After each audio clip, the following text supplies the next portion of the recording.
Okay, everybody, it's Kevin Lockett once again. Today, we have Adam Aziz. Say your name because I keep on getting it wrong. Right. It's all good, brother. Adam Aziz. Adam Aziz. AKA Broken Cool. AKA Broken Cool is always easy. Maybe you should change your name to Broken Cool. I might have to, man. I might have to at this point. Yeah. Mr.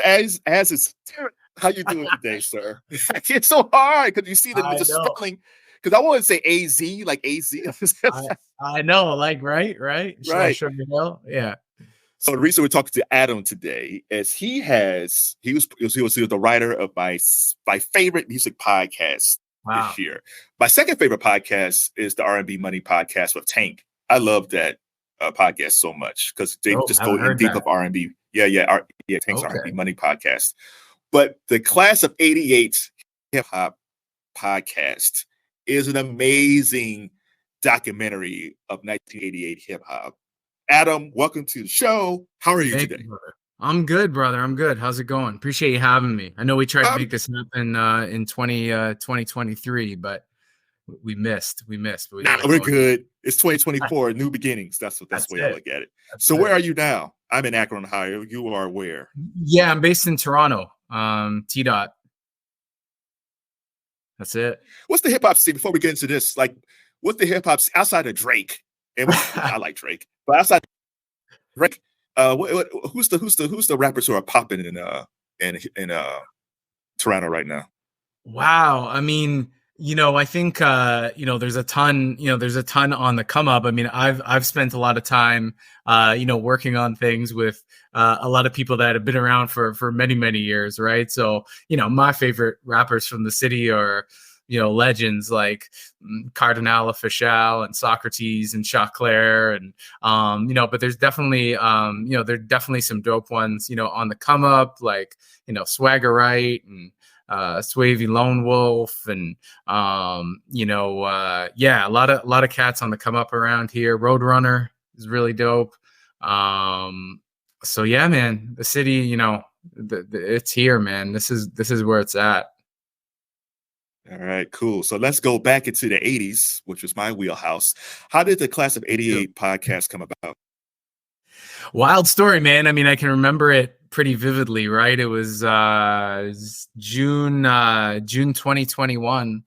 I was sitting outside and I look at my phone and I see a subject line that says Will Smith podcast. And I was kind of like, that's strange. So kind of click into it. And someone was asking me, to if I'd be interested in, being a writer on the podcast. And you can imagine me, right? Like one of the first tapes, that I bought as a kid was DJ Jazzy Jeff and the Fresh Prince, right? So that was a bit of a trip. To have someone reaching out to actually work on the podcast. And little did I know, how much work, it was going to be and how careful you wanted to be about the retelling, of that year, because it was such a pivotal year, in the history of hip hop. So that's essentially the inception of how it started. And then what followed was many months and years, really, of a lot of hard work. And yeah, I mean, the end result, obviously I'm biased, but, I just feel like when you listen to it, you're there, it feels like you're there when all of these events were happening.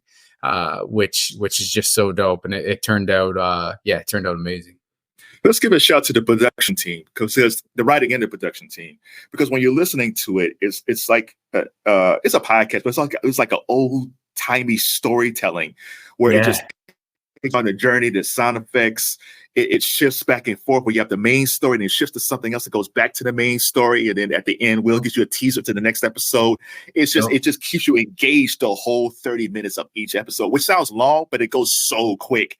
It's like, wow, it's over that fast. You just wanted more. Yeah.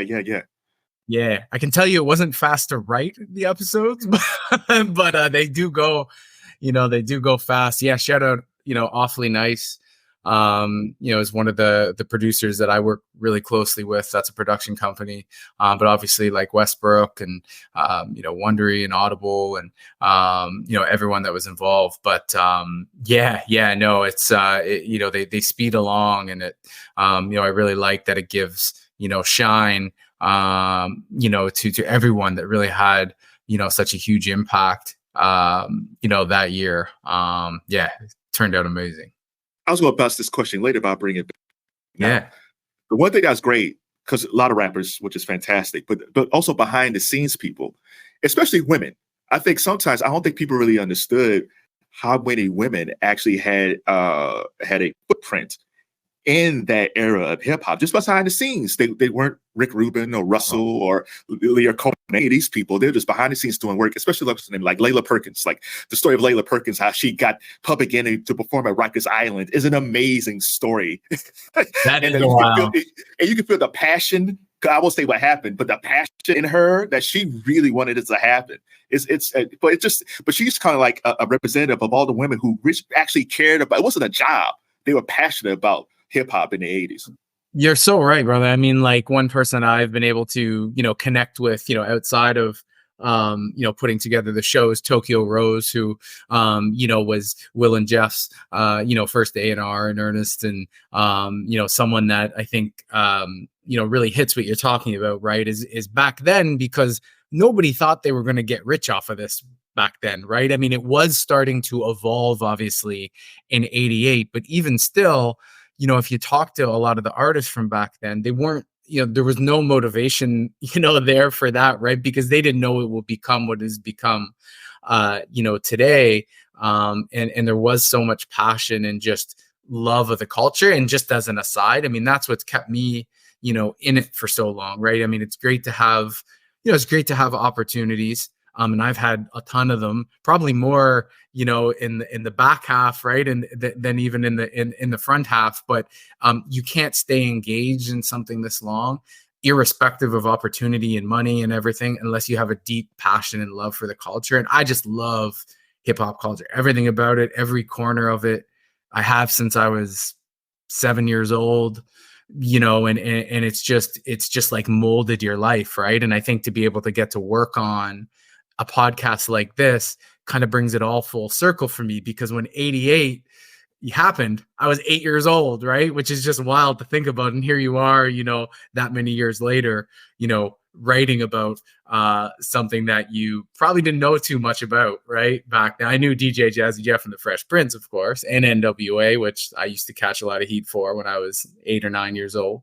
But, yeah, I still remember, man. I still remember bumping Straight Outta Compton in the backyard and getting hit with a stereo. So, so let's go to Will for a second. So Will is not just, it's not like he says, "Hey, I'm Will Smith. This is the class of 88. And he jumps in the beginning and then jumps out at the end, comes back in the end. No, he's interviewing a lot of the artists, basically his peers from that era. You mentioned about it, how, you saw the email about Will, but how was it that he got involved with this, and the fact that he, as busy as he is, he found time to interview all these different people that he basically grew up with when it came to performing? Yeah, so I would even say, like, I think just from the release of Class of 88 to the Grammy special, where Will performed, to even the recent performances, I mean, I was even a little surprised about just how in it, he was, right? And I kind of, I actually had an opportunity to write the entire episode that is actually the episode about Will and Jeff talking about themselves, at the DMC championships and everything, right? And I think that getting that much time from him, to invest in this is what made it, right? Because I think if it had just been, to your point, introducing the episodes, jumping in here and there with a little context, that would have been one thing. But because Will was so involved and because he was so integral, to that year, and like people don't know like how huge they were either, right? I mean, there's the story in there where I think they talk about being on tour. I can't remember if it was Public Enemy or Run DMC, and they actually flipped, right? Like Will and Jeff were opening and they were getting so big that they started going on last. And I think that was a Run's House tour, but right. yeah. So, I mean, it was incredible that he was that involved. And I think it just made it all come to life that much more.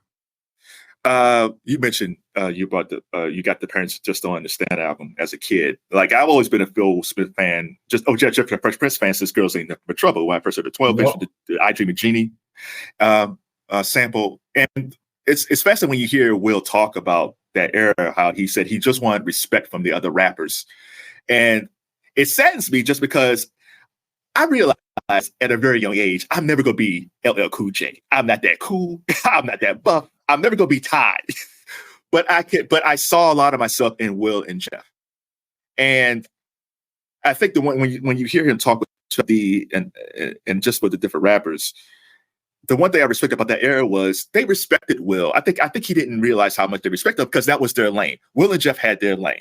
Public Enemy had their lane. Salt-N-Pepa had their lane. The one thing I love about that era was everybody had their own lane, and maybe Will didn't feel that at the time, but there was a people across the country who said, no, man, we identify with you because your life is our life. I'm not from Compton, no disrespect to those cats. I grew up with my parents. I love watching I Dream of Jeannie. I'm a nerdy kid. I relate to you guys. Yep. So it's interesting that he was, I'm making this long, but Will Smith, I always enjoyed him and Jeff because they were authentically themselves. And I think that's one of the things that made hip hop great back then was you had to be authentic. You can't copy like you are today or biting, as they used to say back in the day. Yeah, I mean, I think in some ways, I mean, not to get into any specific drama or anything, but I think that's one of the things that's problematic, with hip hop today, right? Is that it's almost not okay if people have right, their own lanes, right? I mean, if let's just think about this for a second, right? If Will and Jeff came out today, how many people would be on Twitter talking about, this is pop and this is like, Mos Def would be in on this, right? Like, right. Well, I mean, that whole thing for me was absolutely crazy. I mean, this is the first opportunity I've had to talk about it like on a podcast, and it was just such a misguided comment from Mos Def on so many fronts, right? Like the point that I made back was I've been in department stores and heard Jay-Z. Is Jay-Z not hip hop? And so I think like, that being a little bit of an example of where back then, and also because it was fresh, but everyone could kind of carve out a lane, right? And I'm sure there was still discussion back then around who was street, who was pop and everything, but because we didn't have social media and because DJ Jazzy Jeff and the Fresh Prince could be on the same bill as Public Enemy, right? And they were, they were being authentic and they had their own lanes. I just think there was more opportunity for that back in the day, where today it's difficult to carve out a lane because if it's not the lane that everybody thinks you should be in, you're going to hear about it, right? Right. So I'm going to switch off to a couple of guys. If you take them out of hip hop, there's a lot of people, if you take them out of hip hop, it would be different. These two guys in particular, because I want to call them both the Forrest Gumps of hip hop. It's because they seem like they're everywhere. I guess it's Red Alert too. But these guys, Rick Rubin and Biz Markie. I knew Biz because of the connection with Big Daddy Kane and the Juice Crew. Didn't know about the Rakim story. Yeah. Rick Rubin, as much as Russell Simmons ran Def Jam, Rick, he liked Slick Rick over Diggy Fresh. Rick, even though Jasmine J introduced Walk This Way, they was just going to sample Walk This Way, Rick convinced them, no, I want you to cover the song. I mean, I don't think people understand like how important Rick, especially in Biz too, but how important Rick was. And this Rick today, like the Buddhist Rick, he's like, okay, maybe. But he's the rock and roll looking Rick who didn't like he fit in at all. But his ear, the stuff with LL, like his ear of hip hop is so amazing. You take him out and with Biz, with Rakim, because that story is amazing. I don't know where we would be right now. Yeah, I mean, I love that story with, with the Rick trying to convince them to do the Walk This Way. I mean, I can get like what they'd be thinking, like, we're not like touching this shit, right? But, if you think about it back in that era, a lot of people didn't really fit, right? Like, like you can make the argument that, like we just talked about, like, Jeff and Will didn't really fit. Beastie Boys didn't really fit. Rick, even Biz Markie, right? I mean, so I think that kind of goes back to that point, right? Of because it was also fresh and lanes still had yet to be carved out. I think it afforded the opportunity for people to make their mark and make their impact. And yeah, I mean, I'm jealous every day that I wasn't 17, right, when all that was going down. I mean, I feel like I'd be running Def Jam today or something like that, right? But yeah, I mean, important, super important figures to the history of hip hop. I mean, Biz Markie, you go out to any bar anywhere today and still hear his music playing. Rick Rubin obviously has evolved into many, many different genres, but just from a musical impact, it's like endless, really. And yeah, I totally agree with you. I mean, just critical figures in the history of hip hop for sure. I don't know if you could it'd be crazy for me to say like Run DMC are the most underrated act in hip hop, because there's a lot of underrated acts, but I really don't think people really understand how important they were, because they were the bridge from the old school into the new school. And the episode 2 is a very emotional, probably the most emotional episode, because you dealt with a lot of different things. It dealt with Run DMC blowing up and being, like I said, the kings of hip hop, but then seeing it change in 1988, them shifting this shifting their style a bit, even though Rick didn't feel that way, and even Daryl didn't feel that way. What happened with Daryl when they started to fade? It's an amazing episode where it's almost like, man, it almost feels like a movie. The rise and fall, and kind of like the rise again, because people appreciate Run DMC, but that Run DMC episode is pretty compelling. Yeah, I agree. And I think people don't realize like how important they were to, the commercial side of what hip hop is today, right? I mean, I think generally speaking, people know, the Adidas story, or a lot of people know the Adidas story, but that really set a course, right, to it not just being about the music, and even Walk This Way, right, just from a pure crossover standpoint and exposing the culture, to rural communities and America and other places in the world. I mean, they were just such an important part of that. And I think like the roots that they planted, whether it be like the sneaker deals or whether it be the collaborations with other genres, kind of like still reverberate, right, today. So yeah, I mean, Run DMC, I think are just like, it's just one of those artists that were covered that are just like iconic, right? Or one of the groups, like they're just an iconic group with, like, think about even the Run DMC word mark, right, is like, I'd argue there's people that probably know very little to nothing about hip hop or Run DMC that recognize that, right? And it's just like that's the kind of impact that they made and kind of have, sustained over the years. And I think that's what's really interesting about the podcast, is if you look at all the people, this is what's really unique, I think, back then versus today. If you look at all the people that were covered, everyone is still relevant for the most part, right? In one way or another, every artist covered is still relevant.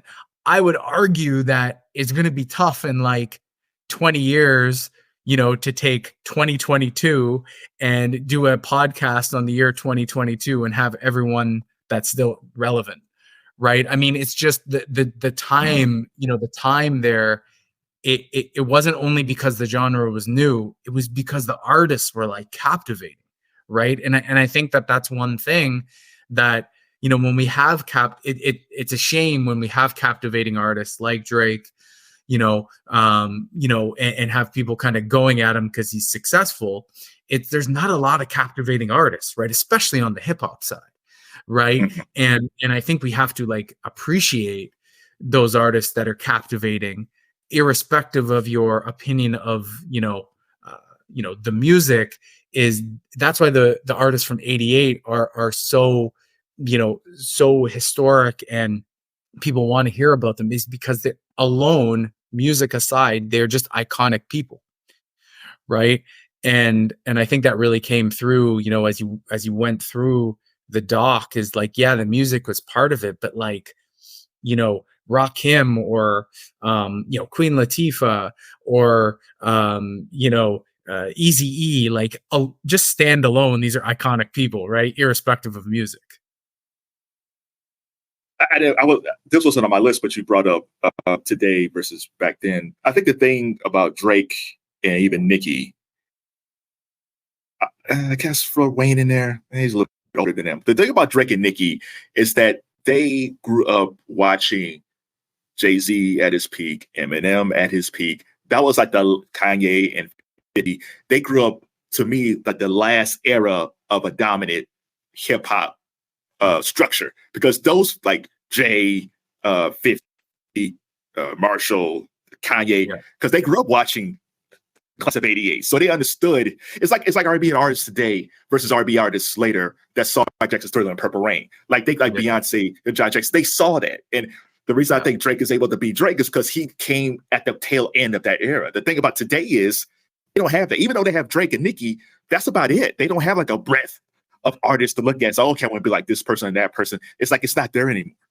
No, that's a great I've actually never looked at it, like that myself. I think it's a really like interesting observation. And yeah, I mean, I even think about like a group like Wu-Tang, and how much they influenced me, like from, in high school, the way I dressed and, the way me and my friends talked to each other, and like, just like Wu-Tang was like everything, right? Like, and you're right. Like if you're kind of on the come up today outside of like who you mentioned, and maybe those artists dig, back a lot, but they probably don't. It's like, yeah, who are those, kind of people, you're looking up to? I think there's like parallels to other, there's really parallels to other, kind of entertainment, industries as well, right? I don't know if you're a wrestling fan, but like that, I think that's one of the problems with, the wrestlers today, right? Is they don't really have, like, when there were people were coming up and there was Stone Cold and The Rock and Kurt Angle, like they don't have, that kind of crop necessarily,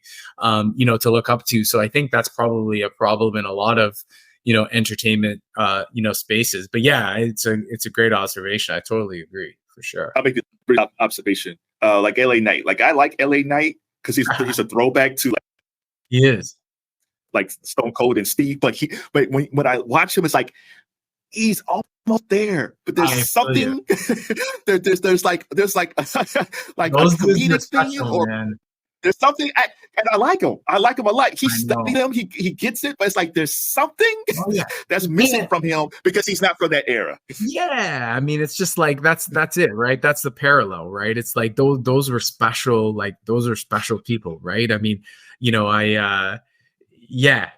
it's wild. Like, I'll talk to, no disrespect to, any kind of newer artists or, or anything like that. But, I get so amped when I get to talk to people like, Mr. C or Master Ace, or like, and I'm talking, meanwhile, I'm talking to like people that for some people would be like, whoa, like you're talking to that person, but I'm more excited to talk to like those people, right? Because right. Those for me, those for me are like, the legends and like, just people that, help build the foundation of the culture. And, hopefully, like, I mean, just because of how easy it is to make music today and how quickly in theory that it can spread, you would hope, right? Bubbling under the surface, right, is that next crop of whatever, right? Like whoever they are, right? Like the next iconic artists. And because I think out of all the genres, like hip hop is the one most in need,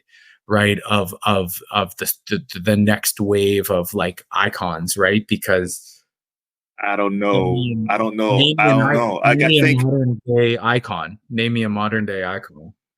The problem with hip hop right now is at a point where rock was after a while, where there wasn't anybody like when, like, I'll go back to M and J and all them. Like when they were hitting really hard, rock was really starting to fade at that point because we came from the grunge era and we had Nirvana and Pearl Jam. We had all these great acts, and then by the time we get to the 2000s, no offense, but we have Creed and Maroon 5, which they're fine, but they don't hit you the same like when Nirvana came out or Pearl Jam came out or somebody. Soundgarden, like some of these other bands. And I think hip hop's at that point now where there's so much of a sameness. It's like It's like when I heard, like back to the podcast a little bit, when I heard like Latifah talk, MC Light talk, and Salt-N-Pepa talk. Yeah, they're all female rappers, but they were all different female rappers. And the problem today is they all act and look the same. I'm sure a lot of females of the past don't want to criticize them because they want to kind of have a solidarity with women, which is great. But at the same time, as a consumer, I'm saying like I don't see a Latifah or a Lights or a Salt-N-Pepa or even an Eve. I don't see variations. And like you said, go back to your point was who's going to be the iconic person because I don't see one from this group. Yeah, I mean, I got to give a little bit. I mean, it's not a lot of credit because, like, I do have a hard time, like, pinpointing folks. But I love like Benny the Butcher, like I love Benny's like whole vibe. I think kind of back to the LA Night, kind of thing, right? Is that is everything kind of there? I mean, that's one thing, but musically, I mean, it's great because it's back a little bit at least to the essence of some of what we love about hip hop, like lyrics and beats, right? But yeah, no, for sure. I mean, that is two problems right now, biggest problems in the music industry as a whole are iconic artists, A&R, which is kind of largely like dissipated, right? And the second problem is there's no tangible value to music anymore. Like if you also think back to 88, right? I could hold music in some fashion, right? And I think as streaming is obviously and has taken over for many years now, but as streaming has taken over, the tangible attachment to music is gone in the sense of I can jump on Spotify on Friday, burn through some shit, and then I never think about it again. That would never be the case back in the day, right? Because you would have to make an effort to go get it. You would know what you wanted to get and you would sit with it and you read the liner notes and you treasure it. And I think that's why there's been a little bit of an uptick. Obviously, there's been a big vinyl uptick, but I think we even seen like a little bit of a CD uptick. Could very much be trend based. I wrote about this for Grammy, I think Grammy.com, but I think irrespective of what the format is, the music industry at some point will probably need to figure out how to bring some sort of tangible value back to music. Because it's like any product, if you devalue it so much, it's going to get devalued to the point where people just simply see it as discardable. And I think, I think modern day music is kind of there already in a sense, right? I mean, obviously, music integration into TikTok and the deals with streaming services and everything is what's driving the revenues. But I still think that it is a little bit of a recipe for disaster over a period of time if you haven't figured out how to bring the tangible value back to it. I was going to ask you a question. The Grammys, but I don't want to mess up your relationship with the Grammys. Okay, well, it kind of goes back to the class of '88 when Will and all of them boycotted the Grammys. Because I remember that time. It's like, okay, that was a great move. But the thing that always frustrates me as a watcher of the Grammys is, as much as I love music awards, they always tend to get something wrong when it comes to urban music. Like back then, it was, well, we're not going to show rap on TV. And then now, years later, like you have Drake, even in The Weeknd, who are now almost boycotting the Grammys because After Hours is like one of the best albums of the past 10 years. They didn't get any nominations. And my real gripe of the Grammys is that they don't seem to award the albums that really deserve it or to reward the artists. It's impossible for me to think like The Weeknd didn't deserve top everything. Deserve like 12 Grammy nominations that year. And the person who did win, I'm not going to say her name because everybody's going to beat me up, but I think it was, she won, but it's like, I can still hear After Hours now. The After Hours is going to be selling forever. Not to say that she won't sell, but that album, After Hours, was iconic. And it's so when I went to the boycott, it's like every era the Grammys gets it wrong when it comes to urban music, and I don't know why. Yeah, I mean, I love the 50th anniversary tribute to hip hop. I thought that was great. I thought they did a pretty incredible job with that. Outside of that, though, I mean, Grammys aside, I mean, award shows, there's some bullshit, right? Like, I mean, they just are like from, how many hip hop performances they are, or in theory, these shows are supposed to be telling me what's hot. And I don't know any of this shit. Like, I mean, I'm not going to say any of this shit. I mean, Bad Bunny's always on the show, which, yeah, obviously Bad Bunny's hot, but another one. Like, he should be dominating the awards because he's so big around the world. Yeah, but I mean, truthfully, like, yeah. If we want to kind of keep it real, what's hot starts in the streets, right? And it always has. It always has. Now, maybe it's the social media streets now, but I mean, it always has and it always will, right? So, the fact that there isn't that direct connection, back to truly what's hot. Like, how many times have you watched these shows and be like, for real? Like, I haven't heard of this person, right? And obviously there's a lot of payola that goes into that. And but when it comes to hip hop, I mean, hip hop's always been disrespected, by award shows, and it's never changed, right? I mean, again, I loved what Grammys did with the 50, years of hip hop. I thought that was incredible.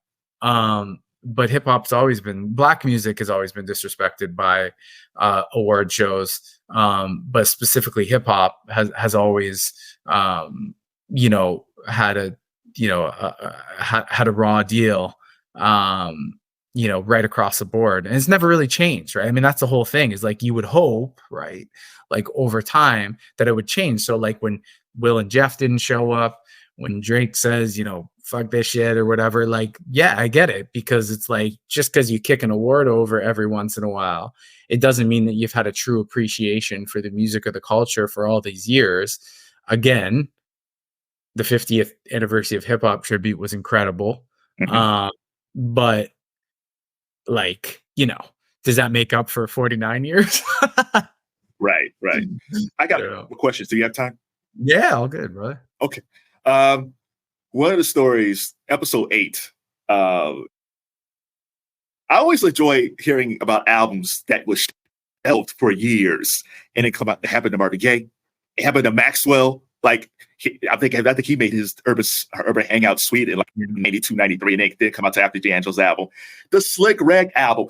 For years, because I was from that era, I said, why do these songs always sound like The Show? Like, it's like, that was like years ago. The album's great. I always felt like that production is like from 85, because it's sat for 3 years. It's amazing. The Def Jam. And Rick Rubin wanted Slick Rick on the label, and it's set. And I could see why at that point he was concerned. Like, I'm sitting here, the music's changing. I'm watching Kane. I'm watching Rakim, and my window might be almost gone. And then it comes out, the last album of 88. It's still one of the greatest albums of 88. It was made 3 years earlier. Isn't that wild? Like that's wild. It's just so wild. I mean, I also think it's kind of crazy to think about when at the time, it's not as if, labels were having to prioritize, 80 hip hop releases a year. Right. And you think about like an album that like classic, and just like, imagine like hearing that and going, yeah, I'm going to shelve this for 3 years. Right. It's kind of unbelievable. I know that was one of my kind of favorite sort of, nuggets, from the podcast. Yeah, it's pretty wild to think about. And, even and what's crazy too is like, if you listen to Slick Rick today, like, it doesn't sound like at a place. Like, that's how, for me, that's how like far ahead, Slick Rick was, right? Like, how you listen to some old school hip hop and it's, a little too like ABC 1, 2, 3. And but it's not like that, right? Like, you listen to it today and you're like, damn, this could come out today.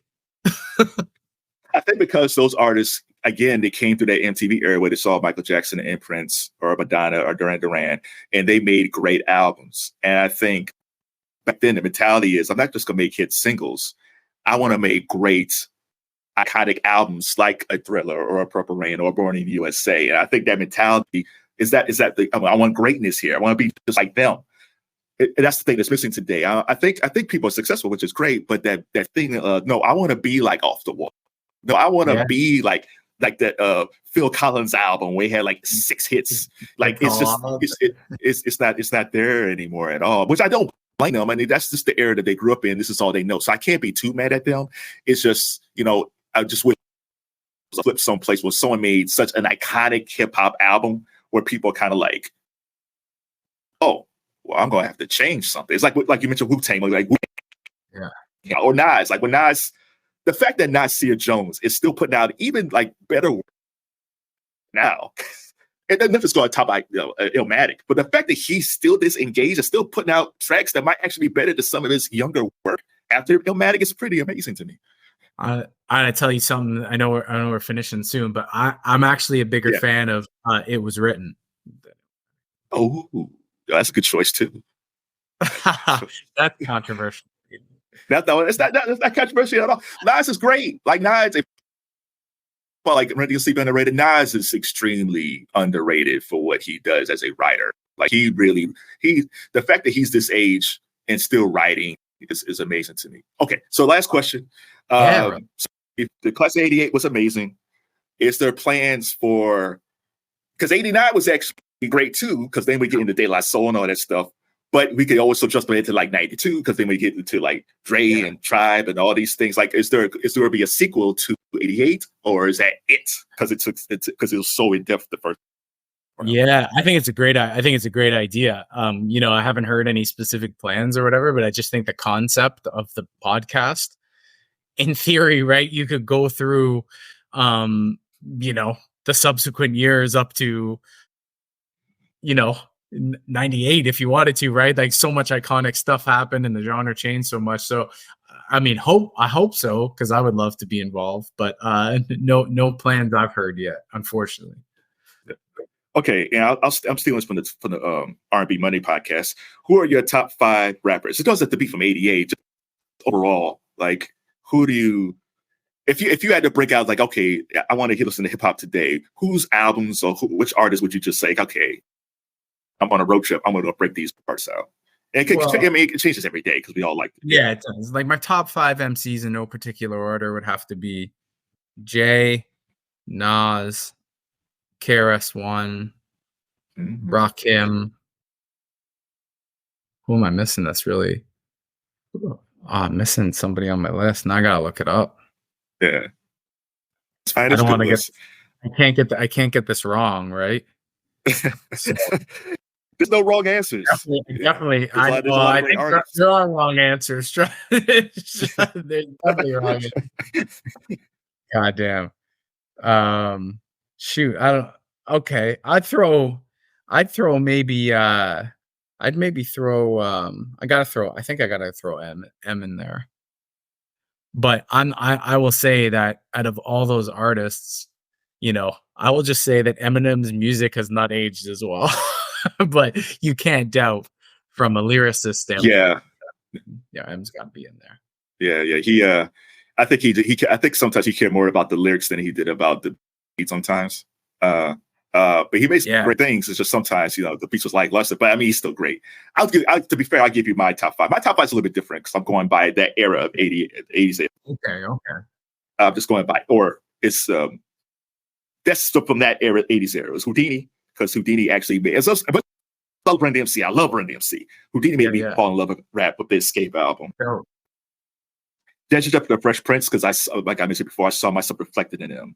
De La Soul, because De La Soul said, hey man, you can be quirky, you can like rock and roll, like this just be yourself. Like there's no, you don't have to be these guys over here. Yeah. Public Enemy, because they just taught me about everything I didn't know about Black history, which is just amazing. And I'm gonna throw in, I'm always tired of this, I'll throw in Tribe / Heavy D. I don't think Heavy D gets enough love for what they did, but I'd say Tribe. Like, Tribe, always feel better when I hear Tribe. Tribe just kind of puts me in a peace of mind, which led to Outkast and all these other acts came later, and Jay and Nas and all that stuff. Yeah. It's a good list. All right. Good list. All right.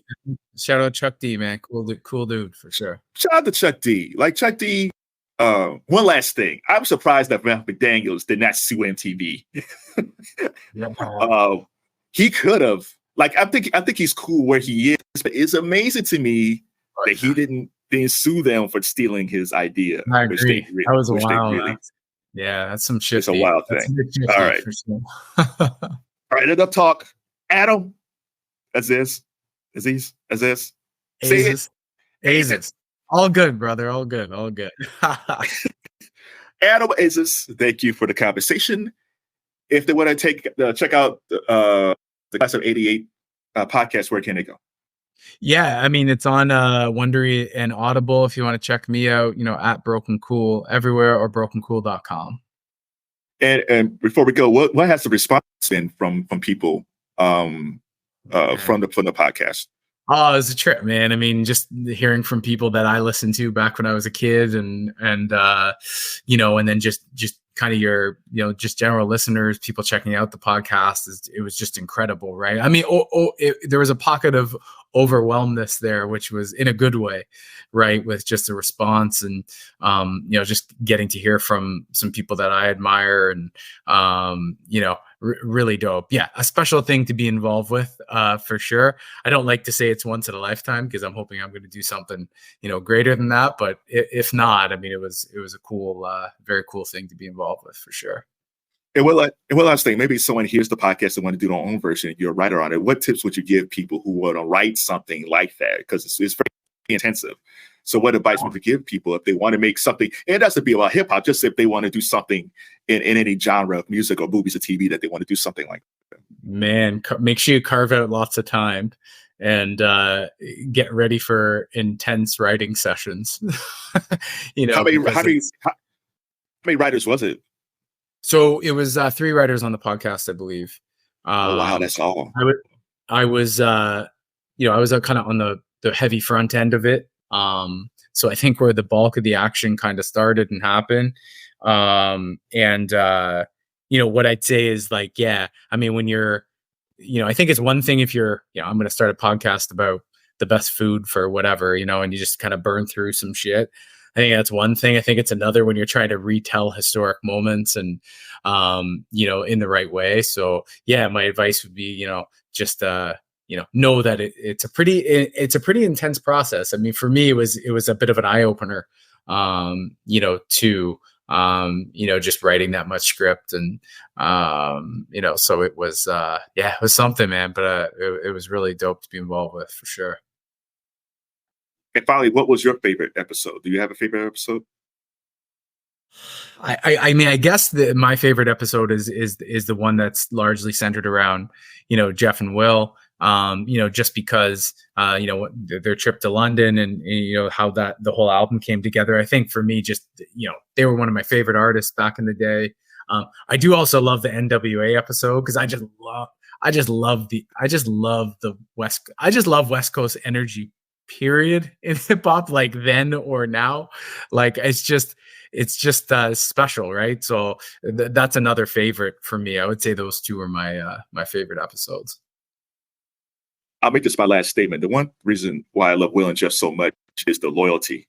Like, as big as Will has gotten, he never went away from Jeff, and Jeff never got jealous of Will. That is a type of bond and loyalty that a lot of people preach about in hip hop, but that is a true brotherhood. And when I see them together, because I saw them when they was like 18, 19, 20 years old, and I see them now, and they're still the same. Like, you don't, in real life, sometimes you don't have that. And the fact that these guys are still like this, especially as successful as been, is just an amazing, loving thing that I just love watching every time I see them together.